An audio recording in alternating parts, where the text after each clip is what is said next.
ये तस्वीरें गोड्डा के अतिक्रमण हटाओ अभियान की है। ये तस्वीरें उस वक्त सामने आई है जब स्थानीय लोगों ने प्रशासन पर आरोप लगाया है कि उन्होंने दोहरी नीति के साथ कार्रवाई की है। दरअसल स्थानीय व्यवसायियों ने प्रशासन पर आरोप लगाया है कि छोटे दुकानदारों का दुकान तोड़ने के बाद प्रशासन ने बड़े दुकानदारों का दुकान छोड़ दिया, जिसके बाद स्थानीय लोगों में आक्रोश हुआ और आक्रोश जाहिर करते हुए स्थानीय व्यवसायियों ने गोड्डा ब्लॉक के कर्मचारी वेद प्रकाश को घेर लिया। उन्हें घेर कर उस वक्त तक रखा जब तक कि स्थानीय थाने की पुलिस वहां पर नहीं पहुंच गई। दरअसल स्थानीय व्यवसायियों का आरोप था कि जब जिला प्रशासन ये कार्रवाई कर रही थी कि अतिक्रमित जगहों पर जहां पर की व्यवसायियों ने दुकान लगाया था उसे तोड़ा जा रहा था, तो बड़े दुकानदार जैसे कि रिलायंस मॉल और मार्ट थे उस पर भी बड़ी कार्रवाई होनी चाहिए थी, क्योंकि उनके आगे भी फेवर्स बॉक्स लगाए गए हैं, साथ ही साथ वहां भी बोर्डिंग और हुडिंग लगाए गए हैं। जिसके बाद स्थानीय लोगों ने आक्रोश जाहिर करते हुए जब वेद प्रकाश को घेरा तो वहां से मौके से स्थानीय वीडियो आगे निकल गए और आगे जाकर फिर से छोटे दुकानों पर कार्रवाई उनकी शुरू हो गई। इधर स्थानीय व्यवसायियों ने वेद प्रकाश को घेरे रखा जब तक कि स्थानीय थाने की पुलिस यानी कि नगर थाने की पुलिस वहां नहीं पहुंची, तब तक मामला बिगड़ता हुआ नजर आ रहा था। हालांकि इन तमाम चीजों पर जब सवाल स्थानीय वीडियो से पूछा गया तो वो कुछ भी कहने से पीछे हटते दिखे।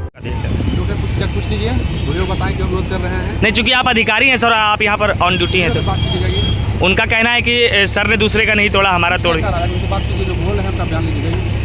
तो आप मतलब सर ये कहने का अधिकृत नहीं है, उनका था कि दूसरे बड़े दुकानदारों को छोड़ दिया जा रहा है।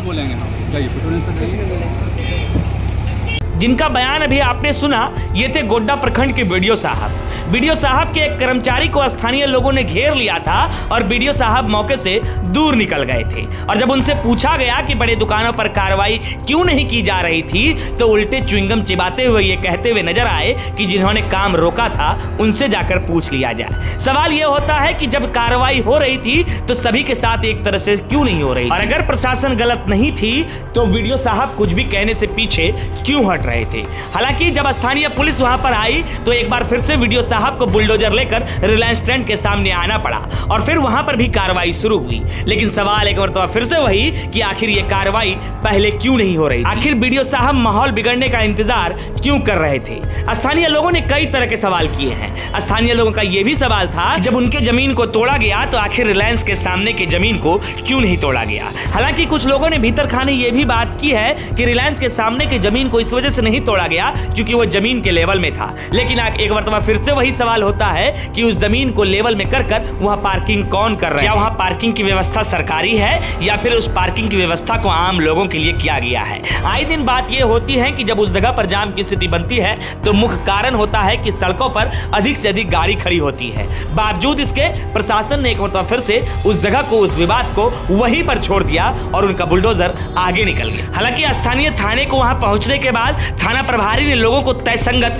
कार्रवाई करने का या यूं कहें कि एक तरीके से कार्रवाई करने का आश्वासन दिया, जिसके बाद स्थानीय लोगों का आक्रोश कम हुआ और थाना प्रभारी के नेतृत्व में वहां पर बुलडोजर चलाया गया जहां पर कि वीडियो साहब छोड़कर आगे निकल गए थे। ब्लॉक के कार्यालय के एक कर्मचारी को यहां पर रोक दिया गया था, बंधक भी बना गया था, क्या आपको सूचना मिली? सूचना ये मिला कि स्मार्ट के पास अतिक्रमण हटाया जा रहा था, जिसमें कुछ लोगों का कहना था कि पूरा नापी होने के बाद अतिक्रमण हटाइए। इसी में थोड़ा सा भीड़ जुट गया था, यही हमको सूचना। स्थानीय कर्मचारी को रोक भी दिया गया था। उन लोग का कहना था पहले नापी हो तब फिर काम हो, तो फिर लेकिन जब आया तो फिर सामान्य है, अतिक्रमण हटाया।